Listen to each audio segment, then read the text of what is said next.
नक्सलियों के मांद पर हमला, आज बात इसी पर होगी। नमस्ते, मेरा नाम अमनदीप है और आप छत्तीसगढ़ डिबेट देख रहे हैं। छत्तीसगढ़ में नक्सलियों के बड़े हमले के बाद भी सुरक्षा बलों के जवानों के जो हौसले हैं वो बुलंद हैं।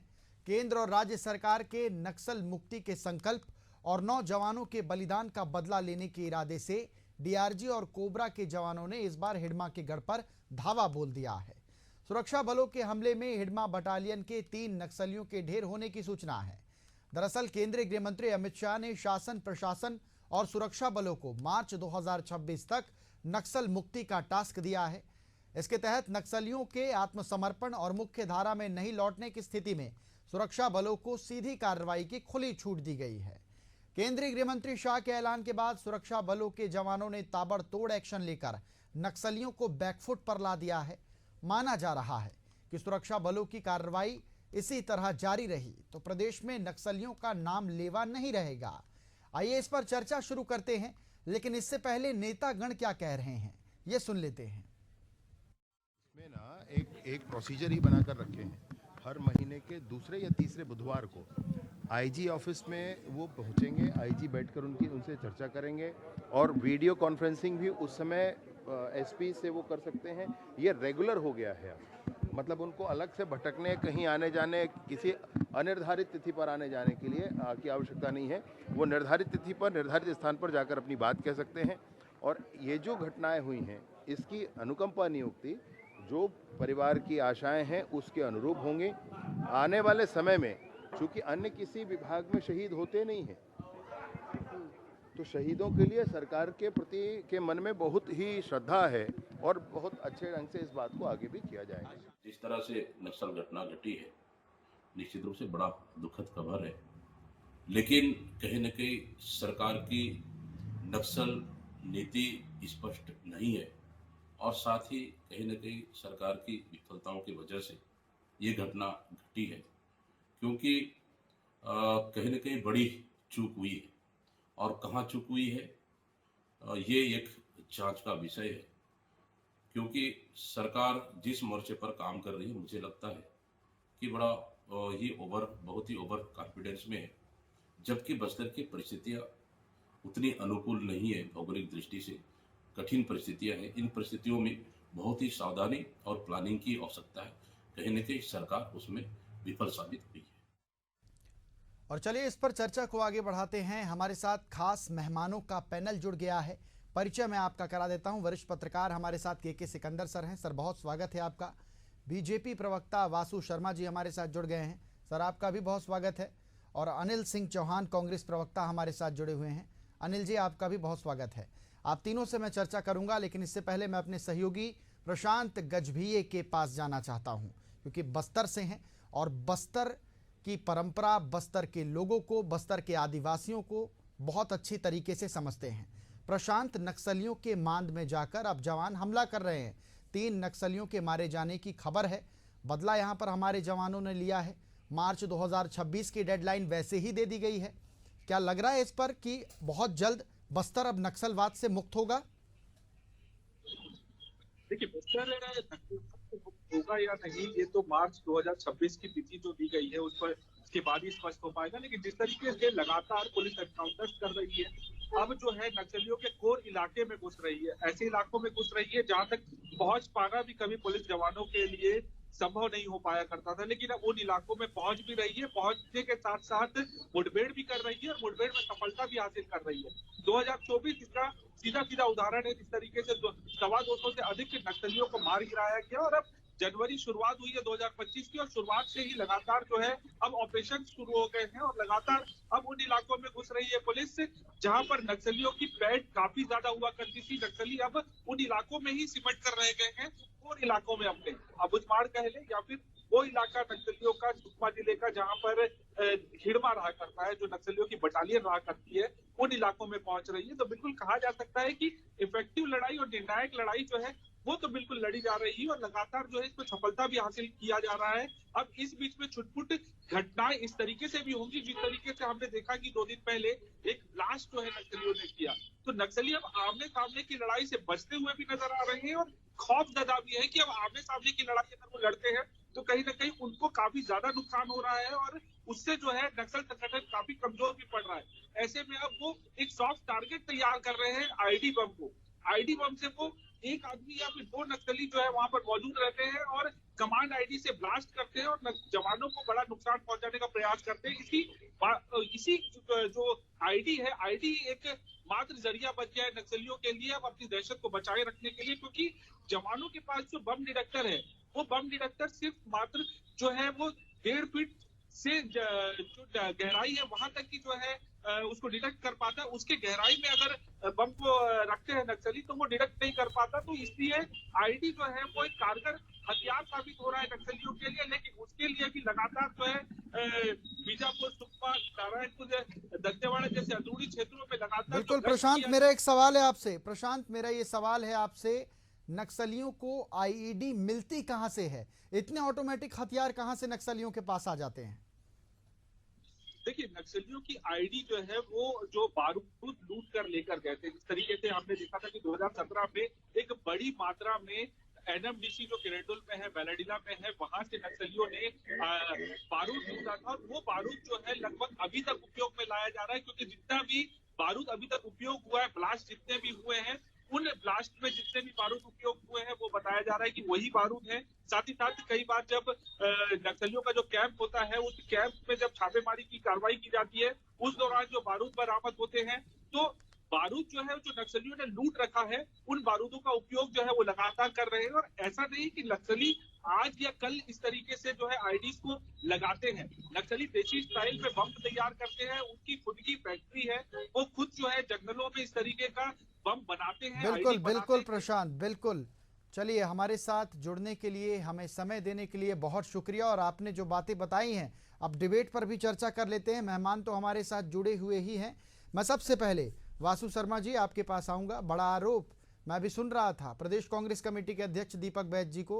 उन्होंने कहा कि सरकार ओवर कॉन्फिडेंस में है, जैसी नीति उनको बनानी चाहिए वैसी वो नीति नहीं बना पा रहे हैं। इस पर सबसे पहले आपकी प्रतिक्रिया ले लेता हूं, उसके बाद फिर मैं अनिल जी के पास आऊंगा।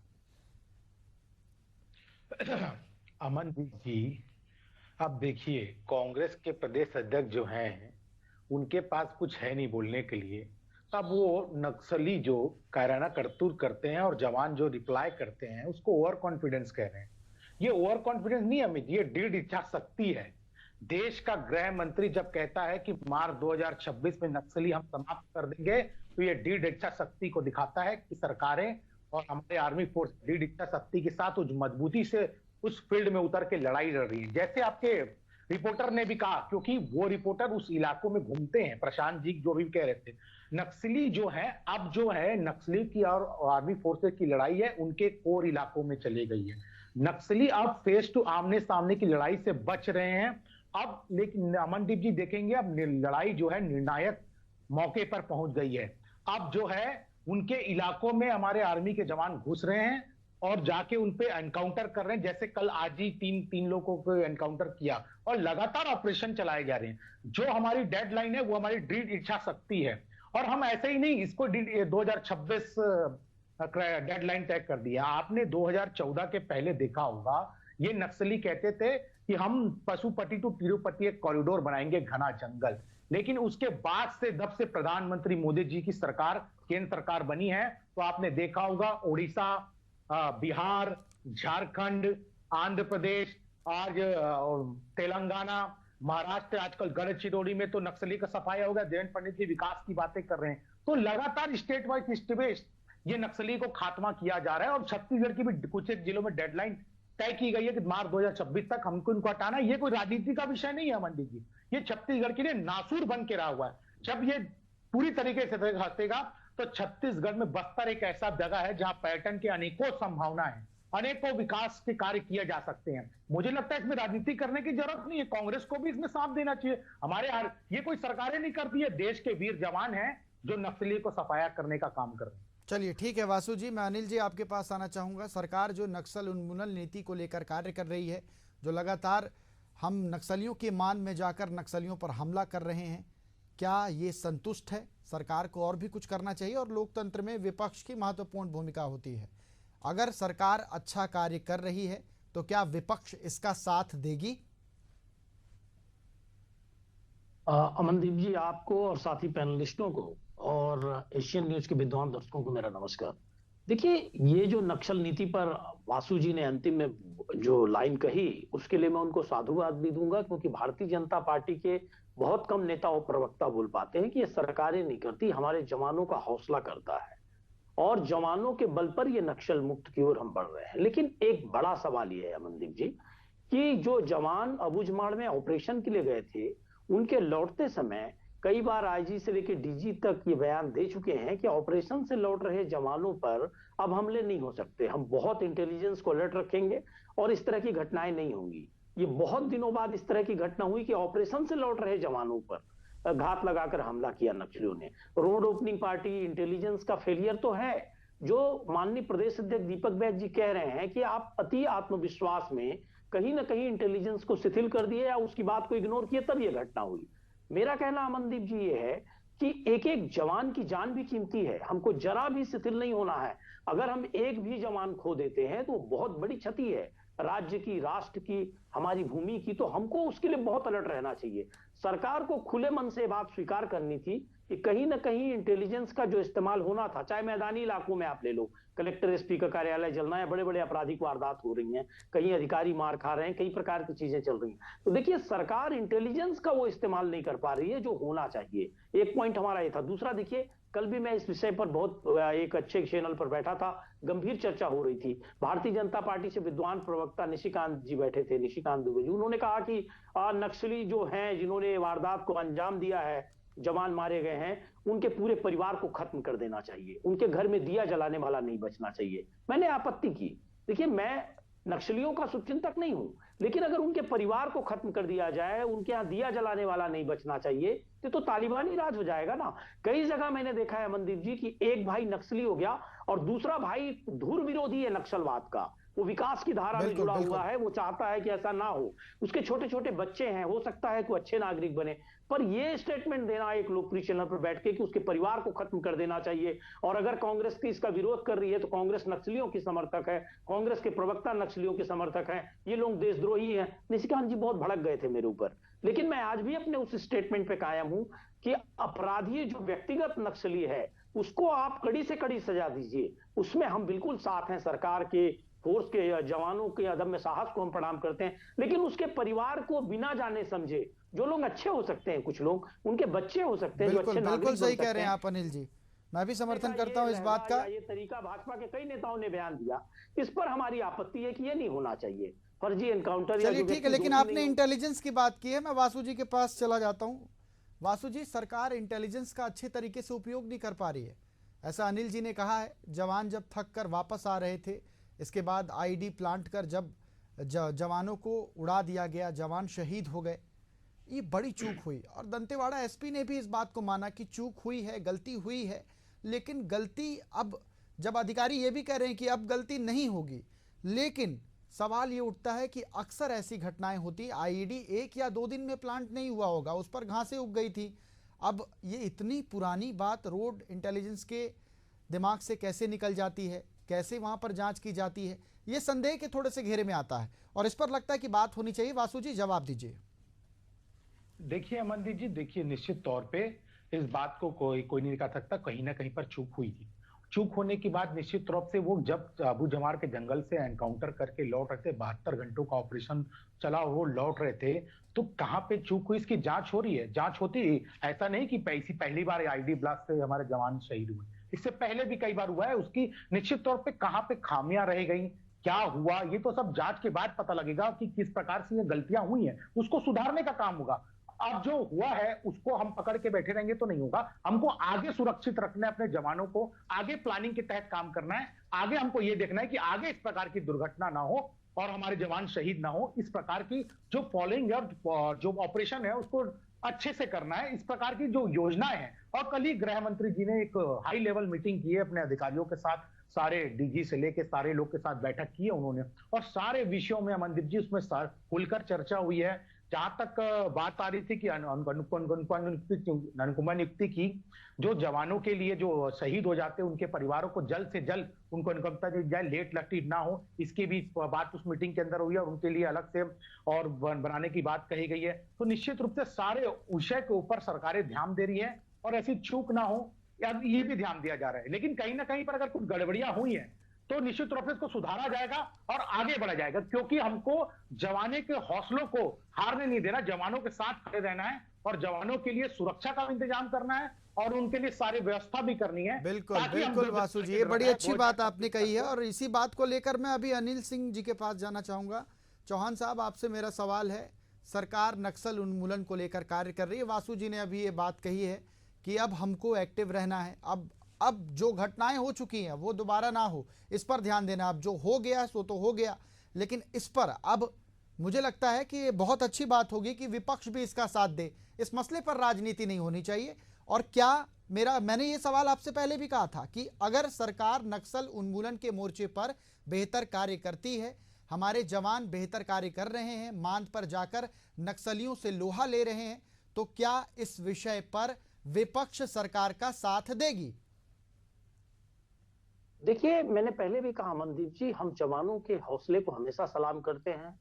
जवानों के अदम्य साहस की बदौलत ही आज बड़े बड़े ऑपरेशन हो रहे हैं, भय मुक्त छत्तीसगढ़ का निर्माण हो रहा है।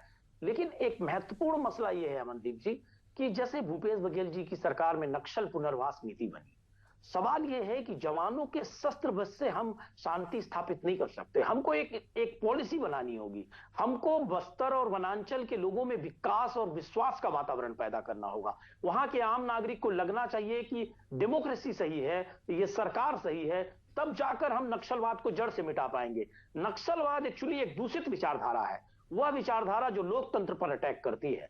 और जब हम लोकतंत्र को ज्यादा संपुष्ट बना सकेंगे, एक अच्छी पॉलिसी बना सकेंगे जिससे विकास और विश्वास का वातावरण बने, वो काम सरकारों का है। और सरकार को वहां सुविधाएं देनी चाहिए, अच्छी शिक्षा देना चाहिए, अच्छा स्वास्थ्य देना चाहिए, लोगों को वहां ये लगना चाहिए कि डेमोक्रेसी में जब हम हैं तो हम ज्यादा सुरक्षित हैं, ज्यादा खुशहाल हैं, और ये नक्सलवाद और ये शस्त्र की क्रांति अच्छी नहीं है। तो इसके लिए सरकार को जो ठोस कदम उठाने चाहिए वो बिल्कुल नाकाफी हैं। एक साल में सरकार को देखिए जितने कदम उठाने थे इस दिशा में, और जितना बस्तर के लोगों को स्वावलंबी बनाना था, उनको ये विश्वास जताना था कि हम आपके साथ खड़े हैं, मैं ये समझता हूं कि वो उतना काम नहीं कर पाए। और देखिए, विपक्ष में होने के नाते हम इस बात को क्रिटिसाइज करें, यही स्वस्थ लोकतंत्र के लिए जरूरी है, जहां कमी रह जाए सरकार से। और देखिए, नीतियां बनाना सरकार का ही काम है, जवान नीति नहीं बना सकते। जवान जो लोग लोकतंत्र के विरुद्ध या छत्तीसगढ़ की माटी के विरुद्ध अगर कोई सशस्त्र विद्रोह कर रहा है तो उससे लड़ सकते हैं, बेचारे गोली मार भी सकते हैं, गोली खा भी सकते हैं। उनके अदम्य साहस की बदौलत ही ये डेमोक्रेसी बची हुई है, प्रदेश बचा हुआ है, शांति बिल्कुल। बची हुई है। अनिल जी, वासु जी कुछ कह रहे हैं, उनको भी सुन लेते हैं। वासु जी कहिए। जी जी जी जी अमनदीप जी, देखिए निश्चित रूप से विपक्ष का काम है सरकारों को समय समय में सचेत करना है, इसमें कोई दिक्कत नहीं, अपना काम करे। लेकिन आपके माध्यम से और अनिल जी को भी मैं बता देना चाहता हूं कि एक साल में जितना नक्सली उन्मूलन में काम हुआ है, नीति पे काम हुआ है, मैं इतिहास में बता सकता हूं इससे ज्यादा काम कभी नहीं हुआ। मैं आपको बता देना चाहता हूं इस एक साल में हमने 200 सवा 200 से ज्यादा, आपके जो प्रशांत जी एंकर है बस्तर के वो खुद बता रहे थे, 200 सवा 200 से ज्यादा नक्सलियों को ढेर किया गया। 1700 से ज्यादा नक्सली इस एक साल के अंदर आत्मसमर्पण किए हैं। और इसीलिए एक मिनट, ये आज स्वस्थ चर्चा चल रही है, मैं चाहता हूं कि आप भी डिस्टर्ब ना करें। मैं आपकी बात ठीक है ना, ठीक है। वासु जी को बोलने दे दीजिए। अनिल जी, मैं वापस आपके पास आ जाऊंगा, आपको भी मौका मिलेगा। आप ही का जवाब दे रहा हूं। तो मैं यही कह रहा हूं, ये जो नीति है उसी के कारण 1700 से ज्यादा नक्सली एक साल के अंदर समर्पण नीति के तहत किया है। अब समर्पण नीति क्या है? समर्पण नीति सरकार ने बिल्कुल बनाई है। आप भी हमारे गृह मंत्री जी कुछ दिन पूर्व कहे हम 10,000 रुपए महीना देंगे, जो उन पे इनाम रहता था वो राशि बढ़ जाती थी, हम वो भी उनको देंगे, और उनको 3 साल तक एक उसमें रखेंगे जिसमें उसको स्किल डेवलपमेंट की क्लासेस देंगे और वो सीखे, अपना हुनर सीखे, अपने आय व्यय का खुद खर्च उठा सके। और दूसरा, प्रधानमंत्री आवास के लिए 8,500 आवास अलग से स्वीकृति उस इलाकों के लिए की गई है। तो सारे विषयों में काम किया जा रहा है। ऐसा नहीं है कि अनिल जी खाली बोल दिया गया है, सारे चीजों को देखा जा रहा है। इसमें मैं राजनीति नहीं करना चाहता। चलिए अलग तरीके से भी समझ लेते हैं। वासु जी, हमारे साथ वरिष्ठ पत्रकार के सिकंदर सर भी हैं, उनका भी नजरिया जान लेते हैं, वासु जी, क्योंकि समय बेहद कम है, समय बहुत कम है और मैं चाहता हूं कि सभी को मौका मिलना चाहिए। वरिष्ठ पत्रकार सर भी हमारे साथ हैं। सर, आपने वासु जी की भी बात को सुना होगा, अनिल सिंह चौहान जी की बातों को भी आपने सुना। इससे पहले हमारे साथ प्रशांत गजभिये जी भी जुड़े हुए थे, उनको भी आपने सुना। दो तीन बातें सामने निकल कर आती हैं सर। एक और जो नीतियां हैं, नियत निल्लानार योजना चल रही है, लोन वर्राटू अभियान चल रहा है, पुनः नरकुम अभियान चल रहा है। एक और तो नक्सली मुख्य धारा में जुड़ रहे हैं, समाज की मुख्य धारा से नक्सली जुड़ रहे हैं, और जो नहीं मान रहे तो मांद में जाकर हमारे जो जवान हैं नक्सलियों को मौत के घाट भी उतार रहे हैं। इन तीनों की बातें लगातार सर आपने सुनी है, बहुत देर तक आपने हम सभी को सुना है। निष्कर्ष क्या कुछ निकलता है सर इसका? और पत्रकारिता के नज़रिए से बताइए क्योंकि सर पत्रकार हैं आप, और पत्रकार समाज का दर्पण होता है। इस आधार पर सर अब क्या करना चाहिए? सरकार को क्या करना चाहिए, विपक्ष को क्या करना चाहिए, और अब जो एक्टिविटी बस्तर में हो रही है इससे हमें कैसे निपटना चाहिए सर? बात शुरू हुई है जवानों से। दोनों प्रवक्ताओं ने जवानों की तारीफ़ की है, अच्छी बात है, क्योंकि ये जवान जब अपने घरों से निकले थे तो गांव वालों ने कहा था, देखो वीर जवानों, अपने खून पे ये इल्ज़ाम ना आए, माँ ना कहे कि मेरे बेटे वक्त पड़ा तो काम ना आए। जवान गांव के इन्हीं संकल्पों को पूरा करने के लिए ऐसे बीहड़ इलाकों में काम कर रहे हैं और विषम परिस्थितियों में काम कर रहे हैं। निश्चित रूप से उनका स्वागत किया जाना चाहिए। लेकिन राजनीति दोहरा मापदंड रखती है। अगर फेलियर हुई तो सरकार हो जाती है, और सफलता मिलती है तो जवानों ने सफलता दी है। ये दोहरा चरित्र कभी भी राजनीति में नहीं होना चाहिए। अगर सरकार की फेलियर है तो जो सफलता भी सरकार के स्वयं मिलना चाहिए। अगर सुरक्षा बलों की सफलता है तो विफलता भी सुरक्षा बलों की होनी चाहिए। अब रह गई बात जो सुरक्षा बलों को, जहाँ तक मैंने अध्ययन किया है, सुरक्षा में चूक तब होती है जब तय पैमाने से बाहर जाकर जवान कुछ भी करते हैं। इस मामले में भी ऐसा ही हुआ। जवान 4 दिन के मुठभेड़ के बाद लौट रहे थे और उन्हें पैदल लौटना था, लेकिन चूंकि थक गए थे। आईजी सुंदरराज पी ने भी यही बात कही है, मैं आधिकारिक रूप से बता रहा हूँ। तो उन जवानों ने क्या किया कि जल्दी पहुँचने के लिए उस वाहन का इस्तेमाल किया जो उधर से गुजर रहे थे। यही चूक हो गई। तो तय जो पैमाना था उसके तहत जवानों को पैदल ही लौटना था, और ताकि वो सतर्क रहें। लेकिन थकान हो सकती है, मैं जैसा कि आधिकारिक बयान है कि थकान के कारण वो जवान चले गए थे, और ये मौका मिल गया। चूँकि जो आईडी ब्लास्ट होता है वो कहीं ना कहीं मुख्य मार्ग पे होता है, जंगलों के बीच में नहीं होता है। बिल्कुल सर। और वाहन मुख्य मार्ग से गुजरते हैं। ये बात जो है जवानों को भी पता थी, ये बात सुरक्षा बलों को भी पता थी, ये सुरक्षा का इनपुट भी इनके पास था। अब है कि अगर जवान लौट रहे थे तो सुरक्षा बलों ने उनके बैकअप का इंतजाम नहीं किया, जो कि होना चाहिए था, कि उनको लाने के लिए सुरक्षा बल का वाहन जाना चाहिए था। ये निजी वाहन पर क्यों सवार उनको होना पड़ा? अगर सुरक्षा बल के जवान जाते तो वो डिटेक्ट करते उस रूट को, वो पूरा खोजते। लेकिन ये चूक हुई है, इसमें कहीं दो राय नहीं है।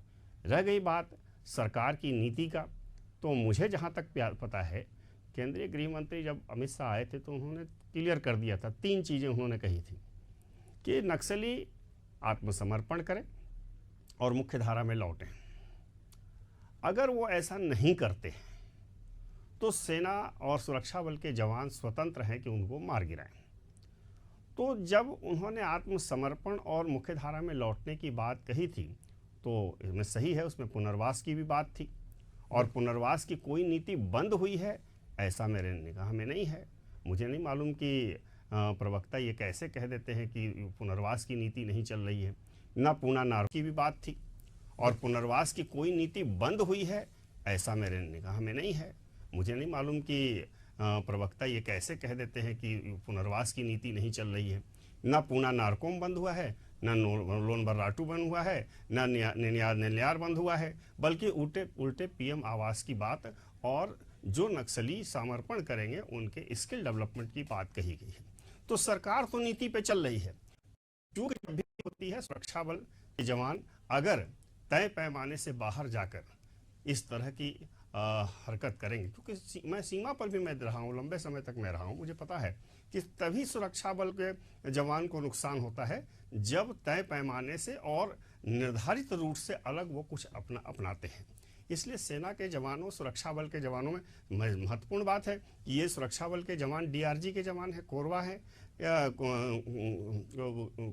कोरवा जवान है, तो ये लोग जो है नक्सल इलाकों को पहचानते हैं, उससे परिचित हैं। सीधे सीआरपीएफ कहीं नहीं जा रही है, अर्धसैनिक बल कहीं नहीं जा रहे हैं। ये वो लोग हैं जो अबूझ माड़ को समझते हैं, उनको बूझते हैं। उन लोगों को सरकार आगे कर रही है और ये नक्सलियों को बड़ा नुकसान पहुंचाते रहे हैं। बिल्कुल तो सर। जब हम किसी अभियान में चलते हैं, युद्ध के मैदान में जाएंगे, तो गोलियां भी चलेंगी, बम भी चलेंगे, बारूद भी होंगे। तो अगर हम 10 को मारेंगे तो हो सकता है कभी हम भी उसकी चपेट में आ जाएं। इस पर राजनीति नहीं होना चाहिए, इसमें हमें सेना का मनोबल बढ़ाना चाहिए। और निश्चित रूप से अगर ये चूक हुई है तो सेना के जो जवान हैं, जो अधिकारी हैं, अभी मैं विजय शर्मा का बयान सुन रहा था, उन्होंने कहा कि अब बैठक होती है और सप्ताह में एक बार बैठक होती है, कहीं किसी को जाने की जरूरत नहीं थी, ऑनलाइन बैठक होती है। तो ये अच्छी बात है कि सरकार मॉनिटरिंग कर रही है और उसकी जांच कर रही है। और जांच इसलिए होना चाहिए ताकि भविष्य में इसकी पुनरावृत्ति न हो पाए। इसलिए सुरक्षा बलों के जवान को, जो शहीद हुए हैं, जो बलिदान हो गए हैं, उनको श्रद्धांजलि, और जो युद्ध के मैदान में लड़ रहे हैं उनके लिए हौसला बुलंद करने की और उन हौसला अफजाई की जरूरत। चलिए, ये बात वासु शर्मा जी ने भी कही थी और अनिल सिंह चौहान जी ने भी कही थी कि सेना के जवानों का मनोबल टूटना नहीं चाहिए और सेना के जवान बखूबी अपना काम कर रहे हैं। और बहुत सार्थक चर्चा हुई है। मैं आप तीनों मेहमानों का बहुत धन्यवाद करता हूं। तो छत्तीसगढ़ में अब नक्सलियों की खैर नहीं, ऐसा क्यों कह रहा हूं? तो केंद्रीय गृह मंत्री आए हुए थे, उन्होंने कहा है कि मार्च 2026 तक नक्सलियों को नहीं छोड़ेंगे, नक्सलियों का खात्मा छत्तीसगढ़ से हो जाएगा। और ऐसा हो भी रहा है। क्यों? क्योंकि हमारे जो सुरक्षा बल के जवान हैं वो अबुझमाड़ क्षेत्र तक घुस चुके हैं। ये ऐसी जगह है जहां पर नक्सली जो थे वो कोर रूप से रहते थे। इनका संगठन बहुत ज्यादा सक्रिय होता था क्योंकि घने जंगल नक्सलियों के लिए फायदा होते थे। अब ऐसे में हमारे जवान ऐसे कोर इलाके में भी पहुंच चुके हैं और नक्सलियों से मुठभेड़ कर अपनी शौर्यता का वो लोहा मनवा रहे हैं। इसी के साथ छत्तीसगढ़ डिबेट में फिलहाल इतना ही। मुझे दीजिए आज्ञा। नमस्कार।